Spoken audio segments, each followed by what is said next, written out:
Hello students. आज के class में जैसा कि मैंने कहा था कि अब मैं आपके लिए एक एमसीक्यू का सेशन लेके आऊँगी, क्योंकि हमने यूरोपीय कंपनियाँ पूरी ख़त्म कर ली हैं। हमने पुर्तगाली कंपनियाँ, फिर डच, अंग्रेज, फ्रांसीसी, डेनिश कंपनियाँ, ये सब हमने पूरे क्रम से देख ली हैं। उसके बाद हम पढ़ेंगे उत्तरवर्ती मुग़ल और उसके बाद क्षेत्रीय राज्य जो हैं। तो उसके पहले मैं एक हम क्या करेंगे कि रिवीजन के लिए एक एक छोटा छोटा एमसीक्यू का सेशन करेंगे। तो आज का जो है, आज की जो क्लास है, तो उसमें मैंने बस पुर्तगाली और डच शक्ति पर आधारित जो है एमसीक्यू वो लिया है। बहुत ही इंपॉर्टेंट है आपके लिए। तो चलिए हम शुरू करते हैं। इसके नेक्स्ट जो क्लास में हम करेंगे तो हम अंग्रेज और फ्रांसीसी उन पर जो एमसीक्यूज़ हैं वो लेके आएंगे, ठीक है। उसके बाद फिर अपने रेगुलर क्लासेस भी शुरू करेंगे, जिसमें कि हम उत्तरवर्ती मुगल करेंगे। तो चलिए आगे बढ़ते हैं। पहला प्रश्न है, सारे जो हमने किए हैं उसमें से ही प्रश्न है। तो पहला प्रश्न है कि भारत के लिए समुद्री मार्ग की खोज करने वाला पहला यूरोपीय राष्ट्र कौन सा था। हमने पढ़ा है ना कि पहले स्थल मार्ग से जो है व्यापार होते थे, तो समुद्री मार्ग की खोज करने वाला पहला यूरोपीय राष्ट्र कौन सा है। तो इसका क्या इसमें ऑप्शन आपके इंग्लैंड, पुर्तगाल, स्पेन, डच। तो इसका उत्तर हो जाएगा आपका पुर्तगाल। निकला था पहले स्पेन से कोलंबस, लेकिन उसने अमेरिका की खोज कर ली और श्रेय मिल गया पुर्तगाल को। चलिए सेकंड क्वेश्चन देखते हैं। वह पुर्तगाली कौन था जिसने गोवा पर अधिकार किया। वह पुर्तगाली कौन था जिसने गोवा पर अधिकार किया। ऑप्शन है आपके Francis de Almeida, Vasco da Gama, Alfonso de Albuquerque और निन्हो डी कुन्हा। इसका आंसर हो जाएगा आपका सी, अल्बुकर्क, गोवा। और गोवा ही ये कब हुआ था, ये इन्होंने किया था 1510 ईस्वी में, और हमें आज़ादी मिली थी 1947 में, लेकिन गोवा को आज़ादी मिली थी 1961 में। तो सबसे ज़्यादा समय तक किसी विदेशी शक्ति के अंतर्गत रहने वाला जो राज्य या जो क्षेत्र, वो गोवा ही है। और ये जो है पुर्तगालियों ने किन से लिया था, ये आता था उस समय बीजापुर के अंतर्गत। ये सारे प्रश्न हम कर चुके हैं, ये आ सकता है ये सब। ये बीजापुर के शासक के अंतर्गत आता था। 1510 में अल्बुकर्क ने गोवा को जीता और सबसे लंबे समय तक यही किसी विदेशी शासन के अंतर्गत रहा। थर्ड क्वेश्चन हम देखते हैं, वास्को डी गामा कब भारत आया। वास्को डी गामा कब भारत आता है, ये तो वास्को डी गामा आंसर जो ऑप्शन है आपके 1492, 1498, 1448, 1497। तो इसमें आपका जो सही आंसर है वो क्या हो जाएगा, सही आंसर हो जाएगा आपका बी, 1498। चला था वो 97 में, लेकिन पहुंचा तो राइट आंसर 98, ये हो जाएगा आपका आंसर।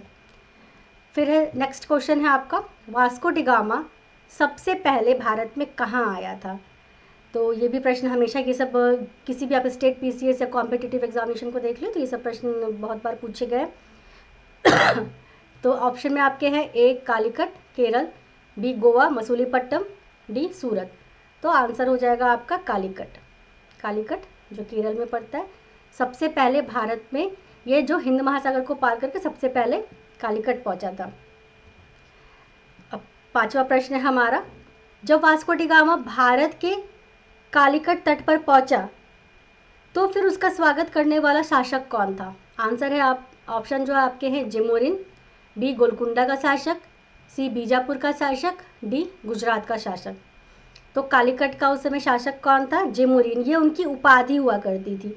तो ये प्रश्न भी बहुत बार पूछे हैं कि किसने किया स्वागत, तो जेमोरिन उनकी उपाधि।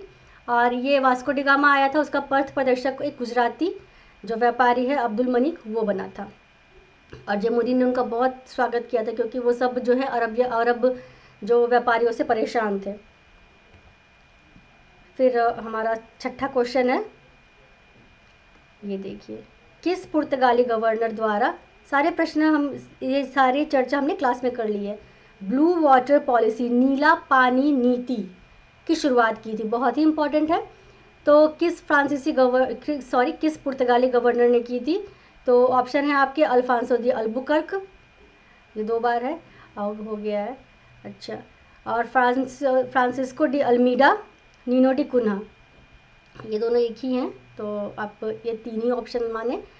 तो इसका जो आपका आंसर हो जाएगा ये हो जाएगा फ्रांसिस्को डी अल्मीडा। अल्मीडा नाम याद रखें, ये ब्लू वाटर पॉलिसी की शुरुआत की थी। ब्लू वाटर पॉलिसी क्या है, हमने पूरी चर्चा की थी।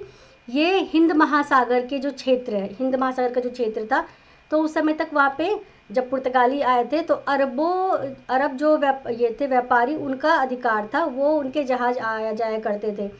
और जब पुर्तगाली आए तो उन्होंने देखा कि यहाँ पे उन्होंने इस बात को नोटिस किया कि अगर हमें लंबे समय तक भारत के साथ व्यापार पर अपनी पकड़ बनानी है तो जो हिंद महासागर का जो क्षेत्र है, यहाँ पे जो हिंद महासागर का जो क्षेत्र है, इस पे अपनी पकड़ बनानी होगी। और इस पे पकड़ बनाने के लिए क्या करनी होगी, उनके पास ज़्यादा अरबों से और अन्य जो भारतीय राजा शासकों से ज़्यादा उन्नत उनके पास नौसेना थी और जहाज रानियाँ थी। तो उन्होंने पूरा जो ध्यान अपना केंद्रित किया कि हिंद महासागर में वो अपनी पकड़ बनाए, और वो उन्होंने किया भी। और इसी जो नीति को इन्होंने किया ब्लू वाटर पॉलिसी, यानी कि नीले पानी की नीति। एक समय ऐसा आ गया, मतलब कि किसी भी जहाज को आने जाने में के लिए उनकी परमिशन लेनी पड़ती थी, चाहे वो भारतीय जहाज हो या कोई भी व्यापारी हो, यात्री हो। एक समय ऐसा आ गया था कि पूरे हिंद महासागर का जो क्षेत्र था, इसे पुर्तगाली सागर भी कहा जाने लग गया था। तो ये किसने शुरू की थी, अल्मीडा। चलिए नेक्स्ट देखते हैं, भारत में प्रथम पुर्तगाली गवर्नर कौन थे। हमारा 7वां क्वेश्चन है। ऑप्शन है आपके Vasco da Gama, Almeida, Albuquerque, Nino de Cunha. तो आंसर हो जाएगा आपका अल्मीडा।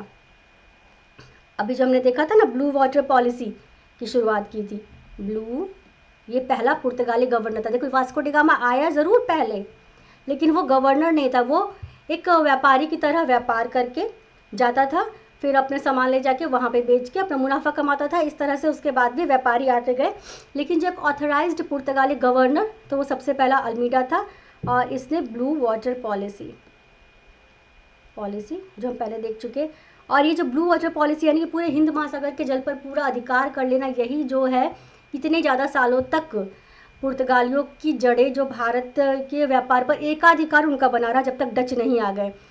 तो ये इसी के कारण, क्योंकि इन्होंने ऐसा बेस दे दिया।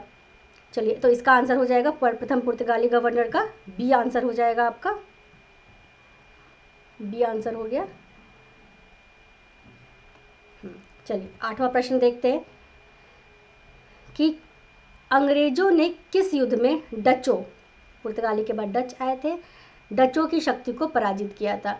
ऑप्शन है आपका वॉन्डेवॉल्स का युद्ध, बेदरा का युद्ध, प्लासी का युद्ध, बक्सर का युद्ध। तो ये भी प्रश्न बहुत बार पूछा गया है। इसका आंसर हो जाएगा बेदरा का युद्ध, बहुत ही इम्पॉर्टेंट है। और आता इन्होंने इस युद्ध के बाद डचों का लगभग नामो निशान भारतीय व्यापार से, भारत से ख़त्म हो गया था।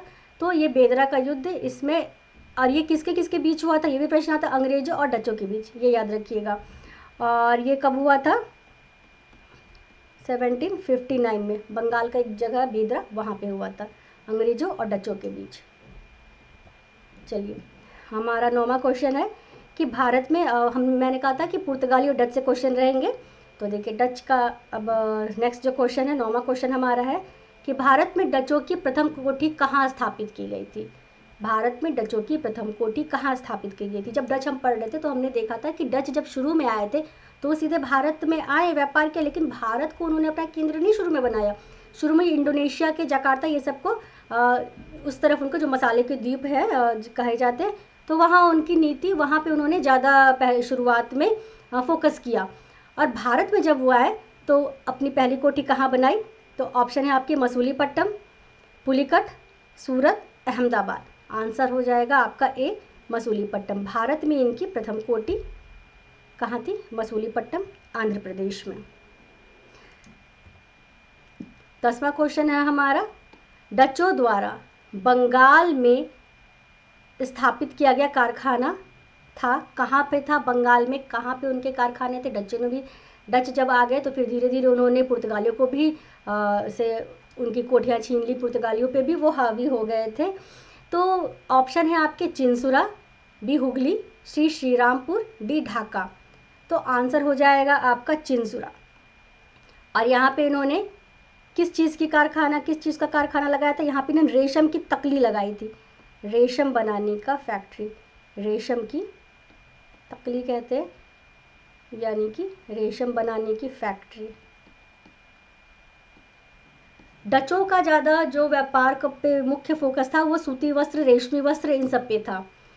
तो जो बंगाल में कहाँ उनका कारखाना था? चिंसुरा में। नेक्स्ट हमारा प्रश्न है, भारत के साथ व्यापार के लिए सर्वप्रथम व्यापार के लिए संयुक्त पूंजी कंपनी किसने स्थापित की थी? किस देश ने, किस यूरोपीय देश ने संयुक्त पूंजी कंपनी, मतलब कि उसमें उस जो कंपनी थी, कंपनी तो सभी ने बनाई, लेकिन वो जो कंपनी था संयुक्त, यानी कि उसमें आम लोगों के भी शेयर थे, तो वो कंपनी किस देश ने बनाई? तो ऑप्शन है आपके डच, पुर्तगाली, फ्रांसीसी, अंग्रेज। आंसर हो जाएगा ए, डचों ने। और ये सबसे ज़्यादा दिनों तक, लगभग 200 साल तक सबसे ज़्यादा लाभांश देने वाली कंपनी भी रही। इसके पतन के कारण में किए भी था कि इसके घाटा भी हो रहा था, लेकिन इसने अपने शेयरधारकों को लाभांश में कमी नहीं की, और इसमें जो थे तो आम लोग भी इसके शेयर होल्डर थे। तो आंसर हो जाएगा आपका ए, डच। 12वां क्वेश्चन है हमारा, 1505 में भारत में पुर्तगाली गवर्नर द्वारा पुर्तगालियों द्वारा कौन से किले का निर्माण किया गया? पहला किला उनका कौन सा था? तो ए है सेंट एंजेलो फोर्ट, बी है सेंट थॉमस फोर्ट, सी है फोर्ट सेंट डेविड, और डी है फोर्ट सेंट जॉर्ज। तो ये आपके ऑप्शंस हैं, कौन सा किले का निर्माण किया गया था?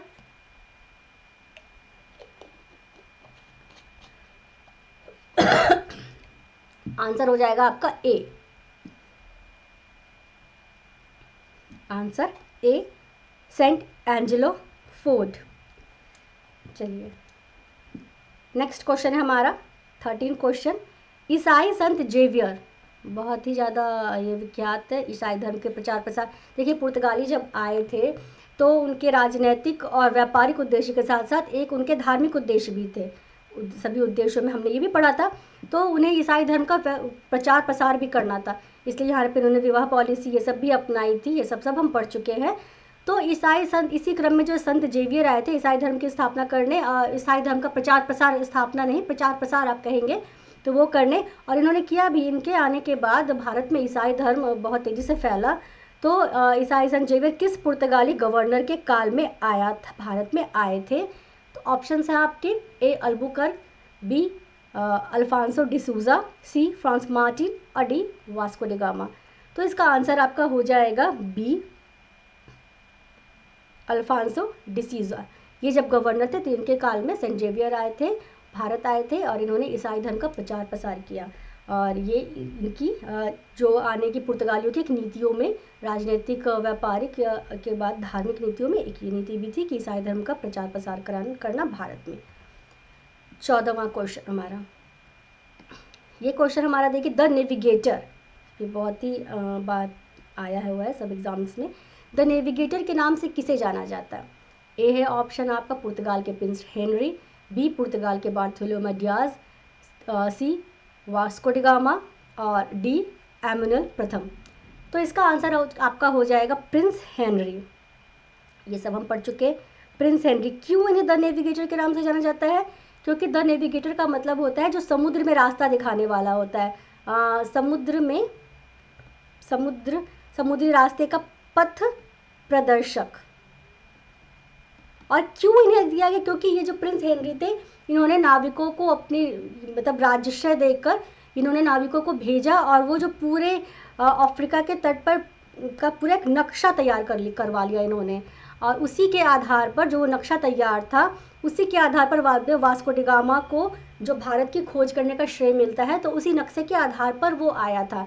तो इसीलिए प्रिंस हेनरी को जो है इसके लिए याद किया जाता है, और इन्हें द नेविगेटर का के नाम से जाना जाता है। तो आपका आंसर हो जाएगा ए। और बार्थोलोमेव डियाज क्या था? जो Cape of Good Hope, Africa के जो एकदम नीचे के छोर, जो आशा अंतरीप कहते हैं, वहाँ तक पहली बार बार्थोलोमेव डियाज आया था। वास्को डी गामा का आपको पता ही है कि इसने भारत की जो समुद्री रास्ते हिंद महासागर पार करके पहली बार भारत यही आया था। और एमनुएल प्रथम कौन है? वास्को डी गामा किसके काल में अगर ये प्रश्न पूछा जाए तो वास्को डी गामा जब आया था तो ये ही उस समय पुर्तगाल के शासक से थे, एमुनुएल प्रथम, इनके ही आज्ञा से वास्को डी गामा आया था भारत। ठीक है, तो ये 14वां क्वेश्चन हमारा हो जाता है। हमारा लास्ट 15वां क्वेश्चन है कि हिंद महासागर के व्यापार पर नियंत्रण करने के लिए, देखिए हिंद महासागर के व्यापार पर नियंत्रण करने के लिए किसने कार्टेज व्यवस्था शुरू की, लागू की। हमने पहले ब्लू वाटर पॉलिसी देखी, तो अब है कार्टेज व्यवस्था। तो ऑप्शन है आपके अंग्रेजों ने, फ्रांसीसियों ने, सी पुर्तगालियों ने और डी डचों ने। तो आंसर हो जाएगा आपका सी पुर्तगालियों ने।